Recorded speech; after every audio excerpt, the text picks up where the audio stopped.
चलिए अब अगला जो वीडियो है वो लेक्चर 34 का है, जिसमें प्रिज्म से रिलेटेड कुछ प्रॉपर्टी के बारे में हम लोग पढ़ेंगे। तो प्रिज्म से रिलेटेड एक प्रॉपर्टी है जिसका नाम है dispersion of light. Dispersion of light को कहा जाता है मतलब लाइट का टूटना। डिस्पर्सन का मतलब होता है ब्रेक करना, ठीक है, जिसको हिंदी में विक्षेपण कहा जाता है। तो विक्षेपण मतलब जिसको क्या विस्तृत मतलब कि फैलाना। तो डिस्पर्सन ऑफ लाइट का पहले डिफिनेशन क्या देखते हैं। कहता है when white light passes through a prism it splits up into constituent colours. This phenomenon is called dispersion of light. तो इसका मतलब ये कहना है कि जब ये जो प्रिज्म है, प्रिज्म पर जो व्हाइट लाइट इंसिडेंट होता है तो ये अपने 7 डिफरेंट कंपोनेंट ऑफ कलर में टूट जाता है, ब्रेक कर जाता है। तो 7 कंपोनेंट ऑफ कलर में ब्रेक करने की घटना को ही डिस्पर्सन कहा जाता है। मतलब होता है कि व्हाइट लाइट में जो है 7 कलर एक साथ जा रहे होते हैं, ठीक है, मतलब 7 भाई एक साथ जा रहे होते हैं और प्रिज्म में जैसे एंट्री किया तो 7 बिखर गए। मतलब व्हाइट लाइट जो 7 एक साथ गया और प्रिज्म में जाने के बाद क्या हो गया, मतलब 7 कलर 7 कलर जो है अलग अलग सेपरेट हो गए। तो अलग अलग सेपरेट होने की घटना को ही क्या कहा जाता है, डिस्पर्सन ऑफ लाइट। तो वही दिखा रहा है कि यहाँ व्हाइट लाइट इंसिडेंट हो रहा है और 7 कलर कंपोनेंट में टूटकर ये दूसरे एंड से मतलब दूसरे सरफेस से निकल रहा है। तो मैंने यहाँ 3 ही बनाया, रेड, येलो और वायलेट। लेकिन रियल में क्या होता है, जो जितना कलर दे सकते हैं वो 7 होता है, दैट इज द वीव क्यूअर। वही मैंने लिखा है वीव क्यूअर, violet, indigo, blue, green, yellow, orange और रेड। अब ब्लू और इंडिगो को मिलाकर एक ही कलर माना जाता है क्योंकि दोनों को डिफरेंशिएट कर पाना थोड़ा मुश्किल होता है, इस वजह से अब 6 कलर ऑफ लाइट माना जाता है। खैर ये तो आगे की बात है। तो इसमें मैं ये देख रहा हूँ कि सबसे कम डेविएशन किसका हुआ है, रेड का। सबसे ज्यादा डेविएशन किसका हुआ है, वायलेट का। मतलब सबसे कम जो है बेंड कौन किया है, रेड। सबसे ज्यादा बेंड कौन किया है, वायलेट। बाकी रिस्पेक्टिव कलर। तो एक क्वेश्चन इसी में पूछता है कि why dispersion takes place, dispersion क्यों होता है। तो इसके लिए पहले 2 इक्वेशन है। एक कॉची नाम के साइंटिस्ट ने ये एक इक्वेशन दिया जिसका मतलब है refractive index of the medium, sorry refractive index of the prism with respect to medium is equal to a plus b बटे लैम्डा स्क्वायर c बटे लैम्डा पर power 4 plus dot dot dot. ये पहला equation का main concept यही है। पहला equation का मेन कॉन्सेप्ट यही है कि refractive index inversely proportional to क्या होता है, वेवलेंथ होता है। ये पहला इक्वेशन बता रहा है, ठीक है। और फिर जो दूसरा आप दिख रहा होगा deviation is equal to mu minus 1 into A, ये मैंने प्रिज्म में पढ़ा था, थिन प्रिज्म का ये इक्वेशन है, ठीक है। तो दूसरा इक्वेशन क्या दिखाता है, दूसरा इक्वेशन दिखाता है कि रिफ्रैक्टिव इंडेक्स डेविएशन के डायरेक्टली है। पहला दिखाता है कि जिसका वेवलेंथ ज्यादा होगा उसका रिफ्रैक्टिव इंडेक्स कम। दूसरा दिखाता है कि रिफ्रैक्टिव इंडेक्स ज्यादा तो डेविएशन भी ज्यादा, रिफ्रैक्टिव इंडेक्स कम तो डेविएशन ही कम। तो अगर इन दोनों कोटेशन को मिला के हम टेक्निकल चीज लिखना चाहें क्या लिख सकते हैं, जैसे रिफ्रैक्टिव इंडेक्स और वेवलेंथ और किसको, डेविएशन को लेकर। तो क्या लिख सकते हैं, जिसका रिफ्रैक्टिव इंडेक्स ज्यादा, नहीं पहले इसको लिखते हैं, ज्यादा सही रहेगा। मतलब इधर लिख देते हैं हम रिफ्रैक्टिव इंडेक्स, इधर लिख देते हैं हम वेवलेंथ, ये ज्यादा सही रहेगा। चलिए जिसका क्या है, वेवलेंथ होगा ज्यादा उसका रिफ्रैक्टिव इंडेक्स कम, पहला इक्वेशन से। वेवलेंथ अगर ज्यादा है तो रिफ्रैक्टिव इंडेक्स कम, जिसका रिफ्रैक्टिव इंडेक्स कम तो उसका डेविएशन भी कम, दूसरे इक्वेशन से। जिसका रिफ्रैक्टिव इंडेक्स कम उसका डेविएशन भी कम। ठीक उसी तरह से जिसका वेवलेंथ होगा कम उसका रिफ्रैक्टिव इंडेक्स ज्यादा, रिफ्रैक्टिव इंडेक्स ज्यादा तो डेविएशन भी ज्यादा। तो इस टेक्निक से हम जो है इस क्वेश्चन का आंसर दे सकते हैं। किस क्वेश्चन का सर, कि व्हाई डिस्पर्सन टेक्स प्लेस। तो मैंने वही लिखा है, क्या लिखा है सर, तो मैंने ये लिखा है क्या, lower the wavelength higher is the refractive index from equation 1।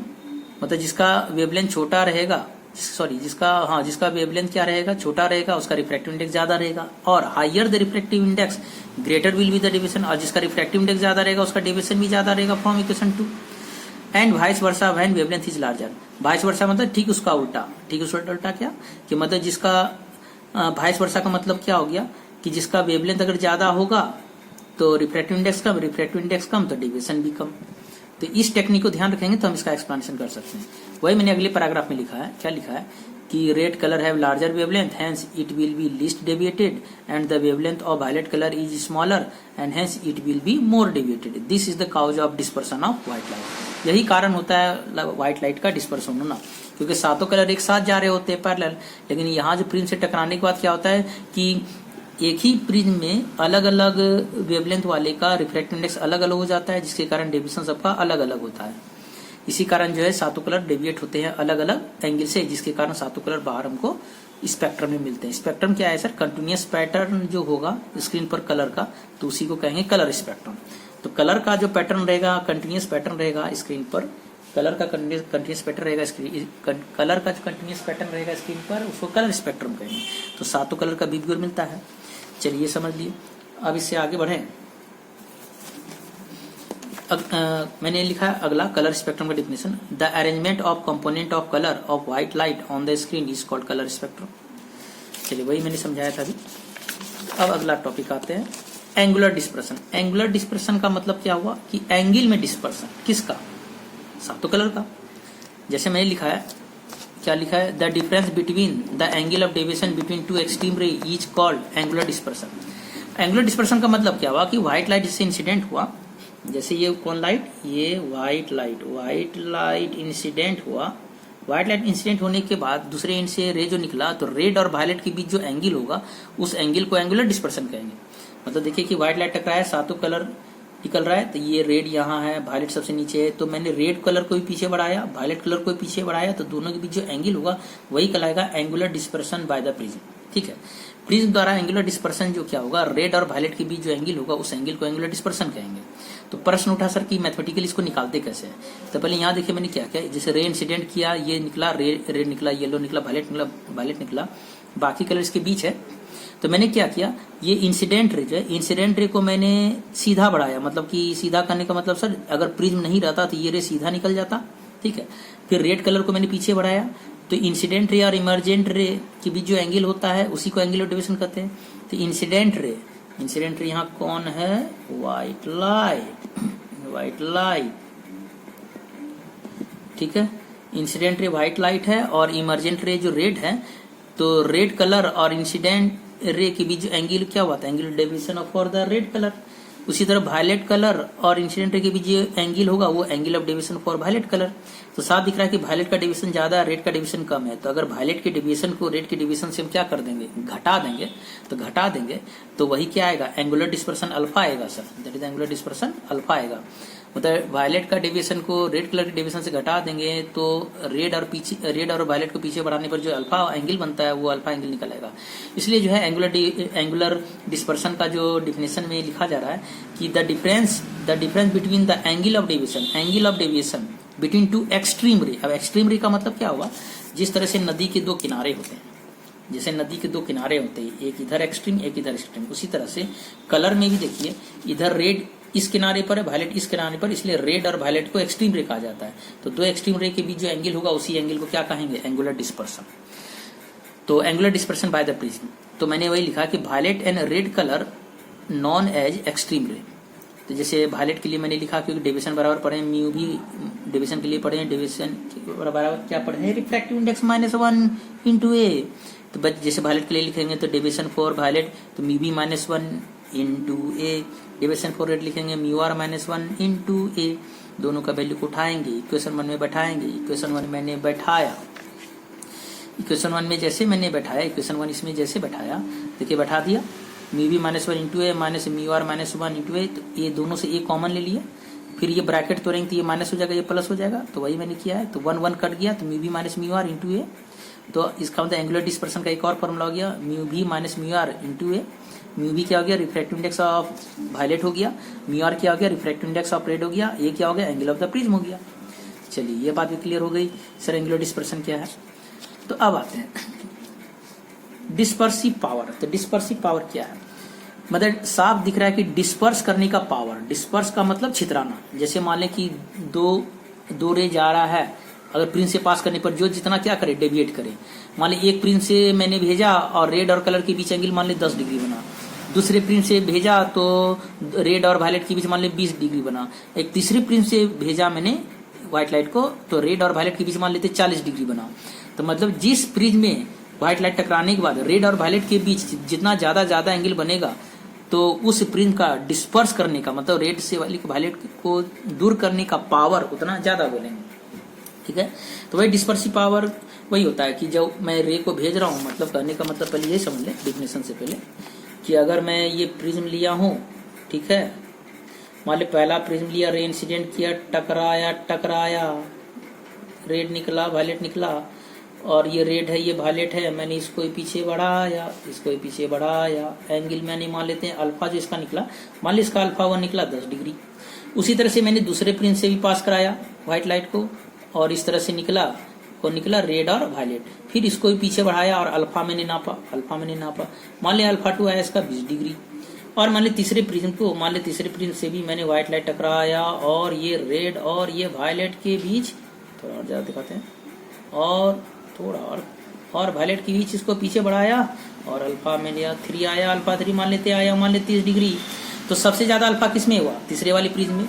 यानी सबसे ज्यादा रेड और वायलेट को फैलाने का काम किसने किया? तीसरा वाला प्रिज्म। यानी डिस्पर्स करने का मतलब, डिस्पर्स करने का सबसे ज्यादा पावर, यानी फैलाने का सबसे ज्यादा पावर किसमें हुआ? थर्ड वाले प्रिज्म में। तो कहेंगे भैया थर्ड वाले प्रिज्म का डिस्पर्सिव पावर ज्यादा है। डिस्पर्सिव पावर का सिंबल हम ओमेगा से लेते हैं। मान लीजिए इसका ओमेगा 1 लिया, इसका ओमेगा 2 लिया, इसका ओमेगा 3 लिया, यानी ओमेगा 1 से बड़ा ओमेगा 2, ओमेगा 2 से बड़ा ओमेगा 3। तो पहले मैंने ये वर्ड फिजिकली समझने की कोशिश किया, तो अब इसका मैथमेटिकली समझेंगे सर। तो किसी भी प्रिज्म का डिस्पर्सिव पावर निकालेंगे कैसे? That is the question. तो निकालते कैसे हैं? तो उसके लिए मैथमेटिकल डिफिनेशन ये है, तो लिखा जाता है, क्या लिखा जाता है? The ratio of angular dispersion to the angle of deviation for mean ray is called dispersive power. मतलब ये हो गया, मतलब ये हो गया, मैंने क्या लिखा है? The ratio of angular dispersion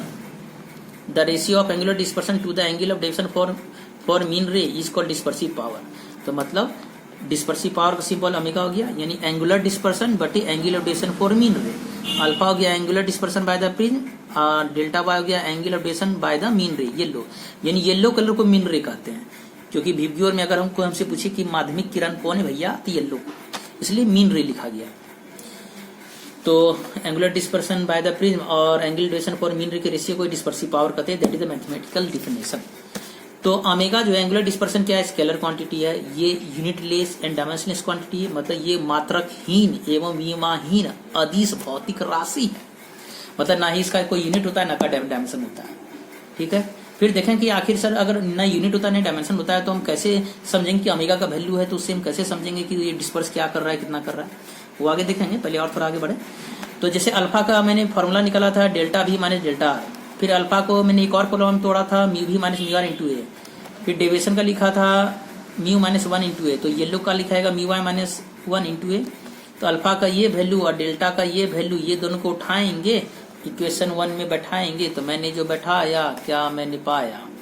omega is equal to alpha बटे delta, alpha Y mu B minus mu R into A, delta का mu Y minus 1 into A कट गया, जो बचा वो फार्मूला हुआ, ये हुआ अगला फार्मूला किसका? डिस्पर्सिव पावर का। एक तो इस फॉर्म में हुआ एंगुलर डिस्पर्सन बटे एंगल डेविएशन फॉर मीन रे, और एक उसको अगर उसमें वैल्यू बैठा दिए रिफ्रैक्टिव इंडेक्स का तो और एंगल ऑफ द प्रिज्म का, तो उससे मेरा एक और फार्मूला आया mu B minus mu R बटे mu Y minus 1।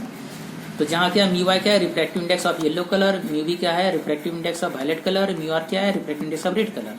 Generally question में जब भी डिस्पर्सिव पावर पूछेगा तो वहाँ रिफ्रैक्टिव इंडेक्स वायलेट और रेड का दे देगा, येलो का नहीं देगा, बोलेगा डिस्पर्सिव पावर निकालिए। तो वहाँ सीधा बात है कि येलो का डिस्पर्सिव पावर, येलो का रिफ्रैक्टिव इंडेक्स निकालने के लिए क्या है? म्यू भी म्यू आर को जोड़ दीजिए और 2 से भाग दे दीजिए, उसी से म्यू वाई आ जाएगा। सिर्फ म्यू भी म्यू आर दिया रहेगा, तो म्यू भी म्यू आर से मैं म्यू वाई निकाल लूंगा, म्यू वाई का वैल्यू यहाँ बैठा दूंगा और इन दोनों का वैल्यू बैठा दूंगा, तो डिस्पर्सिव पावर आराम से निकाल लूंगा। इसलिए क्वेश्चन बहुत सिंपल होता है। ठीक है, ये बात भी क्लियर हो गया।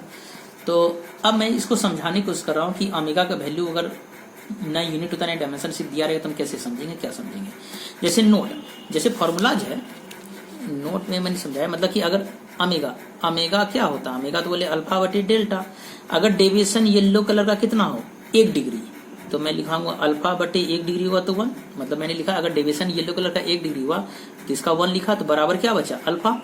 यानी येलो कलर के 1 डिग्री डेविएशन होने पर जितना एंगुलर डिस्पर्सन होगा, येलो कलर के 1 डिग्री डेविएशन होने पर जितना एंगुलर डिस्पर्सन होगा रेड और वायलेट के बीच, तो उसी एंगुलर डिस्पर्सन को उस प्रिज्म का डिस्पर्सिव पावर कहेंगे। तो उसी के लिए मैंने यहाँ पर एक टर्म दिखाया। यदि मान लेते ओमेगा का वैल्यू 2 दिया है, तो 2 का मतलब क्या हुआ? इट मीन्स यदि येलो कलर का डेविएशन 1 डिग्री होगा तो अल्फा यानी एंगुलर डिस्पर्सन रेड और वायलेट के बीच जो एंगल जो बनेगा, अल्फा का मान 2 डिग्री होगा। मतलब अगर वायलेट कलर 1 डिग्री डेविएशन करेगा तो रेड और वायलेट के बीच एंगल कितना बनेगा, 2 डिग्री। ठीक है, तो मैं कहूंगा उस प्रिज्म का डिस्पर्सिव पावर कितना है, 2 है। ये मैंने समझाया कि अगर ओमेगा का वैल्यू दिया रहता है तो उसका मीनिंग क्या होता है। हालांकि ओमेगा का वैल्यू इतना नहीं होता, ये बहुत ज़्यादा हो गया, ये समझाने के लिए पहले मैंने 2 ले लिया। तो उसका जनरली जो भी प्रिज्म आपके पास होता है उसका डिस्पर्सिव पावर बहुत हो गया, तो 0.5, 0.6, 0.8 बहुत हो गया, 1 भी बहुत कम होते हैं। ठीक है, तो उम्मीद है ये समझ चुके होंगे डिस्पर्सिव पावर। तो अब आप जब डिस्पर्सिव पावर समझ लिए तो अब इस पर आपको न्यूमेरिकल होगा। लेकिन उससे पहले एक चीज और जाने, जो मैंने आपको जो बताया है एंगुलर डिस्पर्सन। तो आप पूछिएगा सर क्या एंगुलर डिस्पर्सन सिर्फ रेड और वायलेट के बीच होता है? नहीं, एंगुलर डिस्पर्सन जो है रेड वायलेट के बीच अगर हम देखते हैं तो वो angular dispersion by the prism कहा जाता है। ठीक है, angular dispersion by the prism, by the ये प्रिज्म हो गया। लेकिन अगर हमको क्वेश्चन ये पूछेगा कि एंगुलर डिस्पर्सन बिटवीन रेड और येलो, तो मुझे लिखना होगा angular dispersion for those two rays कौन, रेड एंड येलो। हम रेड और येलो के बीच निकाल सकते हैं, येलो वायलेट के बीच निकाल सकते हैं, मतलब कि किसी भी 2 रे के बीच जो हम एंगुलर डिस्पर्सन निकाल सकते हैं। लेकिन प्रिज्म चूंकि जब भी डिस्पर्स करता है मैक्सिमम ऊपर रेड नीचे वायलेट तक विजिबल कलर में, मतलब जिसको हम देख सकते हैं, इनविजिबल तो बहुत होता है जो देख नहीं सकते, हम विजिबल की बात कर रहे हैं। तो रेड से वायलेट तक के बीच वो डिस्पर्सन करता है लाइट को, तो इसलिए रेड टू लेकर वायलेट के बीच जो एंगल होता है उसको angular dispersion by the prism कह देते हैं। उम्मीद है ये समझ चुके होंगे आप। चलिए अब एक क्वेश्चन देखते हैं, कैलकुलेट द एंगुलर डिस्पर्सन, यानी calculate the angular dispersion produced by thin prism of angle 16 degree if refractive index for red light is 1.54 and for violet light is 1.68। Question में क्या दिया है, रिफ्रैक्टिव इंडेक्स रेड कलर का दिया है 1.54 और refractive index violet colour का दिया है 1.68। तो हमको क्वेश्चन में बोला, क्या बोला कि अल्फा का वैल्यू निकालो, एंगुलर डिस्पर्सन का वैल्यू निकालो, what that is the question mark. तो हम लोग क्या करेंगे, एंगुलर डिस्पर्सन का जो फॉर्मूला देखेंगे जिसमें म्यू आर म्यू बी का मैंने रिलेशन अभी ताजा पढ़ा है। तो पहले तो ये देखिए एंगुलर डिस्पर्सन क्या होता है sir, angular division for violet minus angular division for red, ये पढ़ा। इसको जब तोड़े थे तो क्या आया था sir, mu B minus mu R into ए आया था। तो चूंकि अब इस क्वेश्चन में हम ये देखें कि एंगल ऑफ द प्रिज्म दिया है, हाँ दिया, एंगल ऑफ द प्रिज्म कितना दिया, 16 डिग्री, यानी क्वेश्चन में एंगल ऑफ द प्रिज्म भी दिया है, कितना दिया है, 16 डिग्री। तो चूंकि अब ए भी है, म्यू भी है, म्यू आर बैठा के हम अल्फा का वैल्यू ले आएंगे। तो यानी अगर म्यू भी का वैल्यू कितना है तो 1.68 माइनस म्यू आर का वैल्यू कितना है 1.54, एंगल ऑफ द प्रिज्म कितना है 16 डिग्री। तो इन दोनों को जब घटाएंगे आएगा तो कितना होगा 0.14 इंटू 16 डिग्री। जब इन दोनों को गुना करेंगे 0.14 और 16 डिग्री गुना करेंगे तो वैल्यू आएगा 2.24 डिग्री, यानी अल्फा का वैल्यू कितना आ जाएगा 2.24 डिग्री। That the answer. ठीक है, अब आइए अगला क्वेश्चन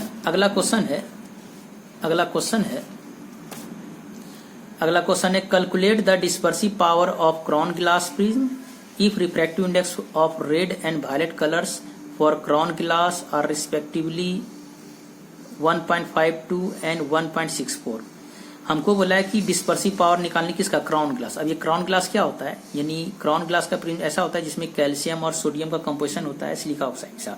क्योंकि गिलास तो हमको पता है सिलिका का बना होता है, तो उसमें अगर मैं कैल्शियम और सोडियम भी मिक्स कर दूं तो वो जो कंपोजिशन वाला जो ग्लास बनता है प्रिज्म के लिए वो कहलाता है क्राउन ग्लास। तो इसलिए क्राउन ग्लास प्रिज्म, तो ये क्राउन ग्लास प्रिज्म है जिसका मुझे डिस्पर्सिव पावर निकालना है।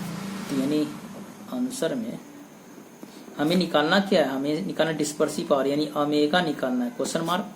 क्या क्या दिया है सर, हमें दिया क्या क्या है, हमें दिया है कि रिफ्रैक्टिव इंडेक्स किसका, रेड कलर का कितना दिया है 1.52, रेड और वायलेट के लिए कितना दिया है 1.64, क्वेश्चन में दिया हुआ है।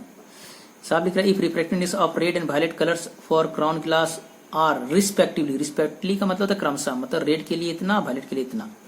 तो आप पूछिएगा सर कि वायलेट का रिफ्रैक्टिव इंडेक्स ज्यादा क्यों हो रहा है और रेड का ही रिफ्रैक्टिव इंडेक्स क्यों हो रहा है, क्योंकि याद करिए जिसको मैं चिरकुट में दिखा रहा हूँ, आपको बताया था रिफ्रैक्टिव इंडेक्स जो होता है वो इनवर्सली प्रोपोर्शनल वेवलेंथ होता है। जिसका वेवलेंथ होगा ज्यादा उसका रिफ्रैक्टिव इंडेक्स कम। हमें पता है वायलेट का वेवलेंथ छोटा होता है इसलिए उसका रिफ्रैक्टिव इंडेक्स ज्यादा होगा। चलिए बात समझे। अब हमको डिस्पर्सिव पावर निकालना, तो सर हमको तो म्यू आर म्यू भी दिया हुआ है, ओमेगा मांग रहा है, तो हम जो है ओमेगा का एक फॉर्मूला भी बताए थे जिसमें था कि mu B minus mu R बटे म्यू आई माइनस 1 था, और जिसमें मैंने बोला था कि आपको रेड और वायलेट का दिया रहेगा, येलो का नहीं दिया रहेगा। तो येलो के लिए पहले हम निकाल लेंगे, येलो के लिए कैसे निकालेंगे, जैसे म्यू भी प्लस म्यू आर बटे 2, ठीक है।